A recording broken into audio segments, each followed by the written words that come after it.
વહેલી સવારમાં એક ઓર બ્લોગ અને આપણે ડેલી ખોલીને આવી ગયા અંદર અને હોન્ડાને કાઢશું આપણે બાયણે અને આજે આપણે જાહું જેતપુર આપણી દુકાને. ત્યાં ઘણા બધા કામ પેન્ડિંગ રહી ગયા છે એ પતાવશું અને બાકી ગ્રાહક સમજાવશું. એટલે ફટાફટ પહેલાં હોન્ડાને થોડું ઘણું આગળ પાછળ કરીને ડેલીમાંથી કાઢી બાયણે એટલે કમ્પ્લીટ વાંધો ન આવે. પછી ટિફિનને એવું બધું ટાંગી દઈ અને પછી નીકળશું. બાકી પાણી થઈ ગયું બધાય.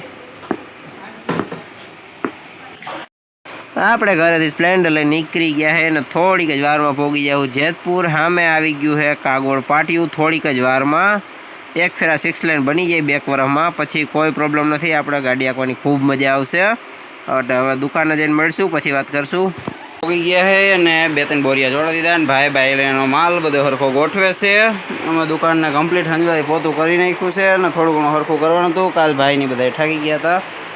અમારા ભાઈ અત્યારમાં હજી નીંદર આવે છે, પણ એને બહુ જાજુ કામ કાલ કર્યું હતું એટલે એનો કોઈ વાંક નથી. પણ આપણે મોજમાં છે. કાલ રાખડીને ઠાકી ગયા હતા. ત્યારે આપણે થોડીક વાર બપોર ટુકડા નવરા થયા તો કીધું પંખો સાફ કરી નાખી. ઉપર સાઈડ બધી કરી નાખી. આ 2 પાખ્યા હજી બાકી રહી ગયા છે તો એ આપણે કમ્પ્લીટ કરી નાખી. પછી આ વાંયલો જે પંખો છે એને સાફ કરી નાખીશું. અને પણ કે તમે કરી જાઓ. ભાઈ ગયા છે ગામમાં, થોડુંક કામ હતું એટલે એ હમણાં થોડીક વારમાં આવી જાય. બાકી અમારા પિંચુભાઈને બેહાડી દીધા ગલા ઉપર એટલે એ સંભાળે છે ગલો અને ગરાગને ત્યાં આપણે સાફ કરી નાખી બધું. અમારા ભાઈ પાછા આવી ગયા છે અને ભેગા આપણે 2 પંખા સાફ થઈ ગયા છે. હવે નિરાયતે ટેબલ બેબલ આપણે હરખા કરી નાખીએ અને પછી નિરાયતે ગરાગની વાત જોવાની છે થોડીક વાર. કેવું કે અત્યારે બપોરનો ટાઈમ છે અને થોડીક વારમાં હમણાં અમારા પિંચુભાઈની બધા જાય મેળી પર જમવા અને આપણે થોડા ઘણા કામ છે પતાવશું. બાયણે સાફ સફાઈ થોડી ઘણી કરવાની છે. બાકી આજે આપણે કાલ નહોતા આવ્યા. ભાઈ અને પ્રિન્સભાઈ ચડી ગયા છે મેળી પર જમવા અને આપણે કરીએ બધાની સાફ સફાઈ ચંપલની બૂટની એની. ક્योंकि આજ ધૂળ બહુ થોડી ઉડે છે એટલે બધું મેલું થઈ ગયું છે. ભેગું કીધું કરી નાખી સાફ સફાઈ આની કમ્પ્લીટ એટલે ચમકી જાય અને ખોટી રજ ન બેહે. તો હું કરી નાખું સાફ સફાઈ. તે બે જમી લે પછી હું નિરાયતે જમી લઈશ. પછી આપણે થોડા ઘણા કામ છે એ બધા પતાવશું. ત્યાં થોડો ઘણો માલ આવી રીતના સાફ કરવામાં ખરી જાય છે તો હવે પછી જ ગોઠવવો જોઈએ. પહેલાં સાફ કરી જ નાખી જલ્દી એટલે વાંધો ન આવે. હવે નિરાયતે આને ગોઠવા રાખીશું. એક આ હેઠેનું છે, પછી આ બીજું પાછા અધરનું છે, ત્રીજું આની અંદર વહી ગયું બધાથી અધરનું છે. પંખા બધું કમ્પ્લીટ કરીને આપણે હવે નીકળ્યા ચાવી લઈને ગાડી પાસે.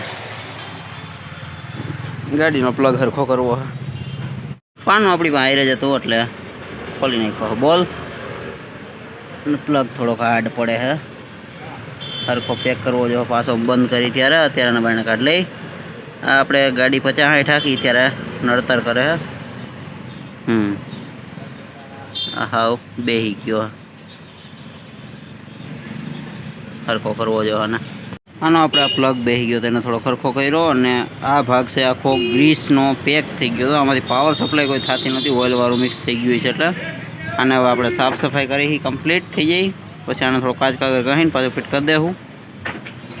પ્લગને આપણે કમ્પ્લીટ સાફ કરીને ચડાવી દીધો અને વાયલા અંદર આપણું પકડ મૂકી દઈ.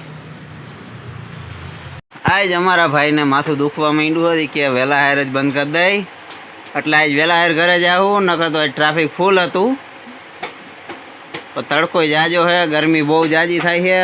અમારા આ ભાઈની બંગાવું આવે છે ને માથામાં પરસો વળી ગયો ને અમે બધા નીતરી જ છીએ સવારું ના નાખ્યું દુખવા માંડી છે એટલે આજ વહેલા હાર દુકાન બંધ કરશું અને નીકળીશું આપણી ઘરે.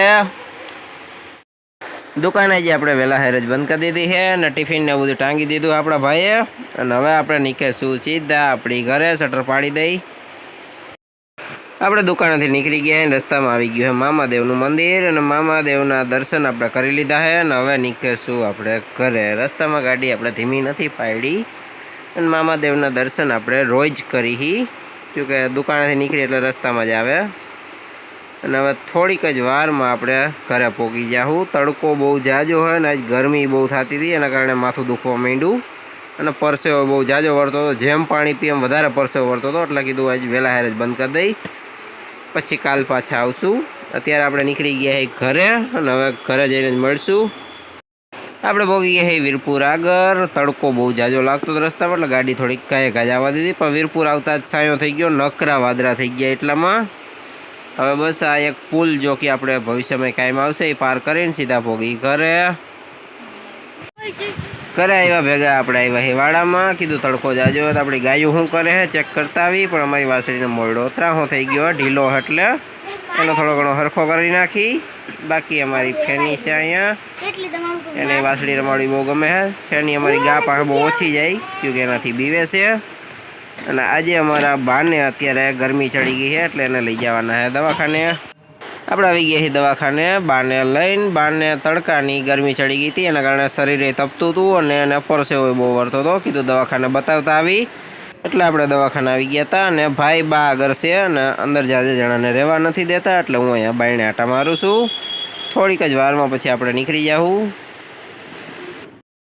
આપણા બાને 2 ઇન્જેક્શન ખાવા પડ્યા ક્યોંકि એને ગરમીના કારણે તાવ આવી જતો ને તાત્કાલિક ઇલાજની જરૂર હતી આપણે કીધું દવાથી જટ સારું ન થાય એટલે એને 2 ઇન્જેક્શન મારી દીધા બાકી અહીંયા આપણે ગલુડિયું બેઠું હોય ચંપલ પહેરી લઈ અને ગાડીને વારીને કરી કમ્પ્લીટ એટલે બાને લઈને નીકળીશું સીધા હવે આપણી ઘરે અમારા બાને ઇન્જેક્શનનો પાવર માંડ્યો છે બોલવાનું ઘાય ઘા માંડ્યું છે સારું થવા હું આપણે દૂધ દેવા એટલે ગાડી કાઢીશું બાયણે આ એક બાયણે વાટ જોવે એક આ વાટ જોવે છે એક અહીંયા ગાડીમાં સડી ગઈ છે અને બાકી 2 ગઈ છે એના મામાની ઘરે એટલે હવે હોન્ડા ગાડી બાયણે ને ફટાફટ દેતા આવી દૂધ ડેરીએ દૂધ દઈને આવી ગયા છે મંદિરે દર્શન કરવા એક અહીંયા છે 2 મોર વહી ગઈ છે આપણા ગાડી મૂકતા તેમાં થોડી વાર લાગી ગઈ એ ચડી ગયું છે મંદિરના પગથિયા અને ઊન પીંછું બે આવેલા છે નિરાયતે આ બાજુ હનુમાન દાદા કાળ ભૈરવ દાદા અને નંદીજીના દર્શન કરીને હવે ઊન પીંછું બે ચડી મંદિરના પગથિયા અને કરી આપણે મહાદેવના દર્શન દર્શન કરીને ધીયા જાય ચંપલ પહેરવા અને આપણે જઈએ ગાડી આગળ ફેની વહી ગઈ છે અને કાકા અને ધીયા બે પાછળ આવે ફેની મોર વહી ગયા ને આપણે હવે ગાડી લઈને નીકળીશું સીધા આપણી ઘરે આપણે ઘરે પહોંચી ગયા છે અને આજ ઠકાઈ ગયું છે બાકી અમારી છોકરીઓ ગેમ રમે છે કાકા આ બાજુ બેસી ગયા છે માથું કાઢે છે એટલે હવે આજનો વ્લોગ આપણે અહીંયા જ બંધ કરી દઉં ફરી પાછા મળશું એક વ્લોગમાં ના અમારી ગેમ રમવાથી નવરી નથી થતી ગયું કે એનું વેકેશન હવે પતવા આવ્યું છે હવે એને જવાનું છે 2 દીમાં એનું રખડવાનું છે પતાવી દે 2 દી એનું રખડવાનું છે પતાવી દઈએ પછી સીધું એને નિશાળે જવાનું છે એનું નિશાળ ચાલુ થવાની તૈયારીમાં છે હવે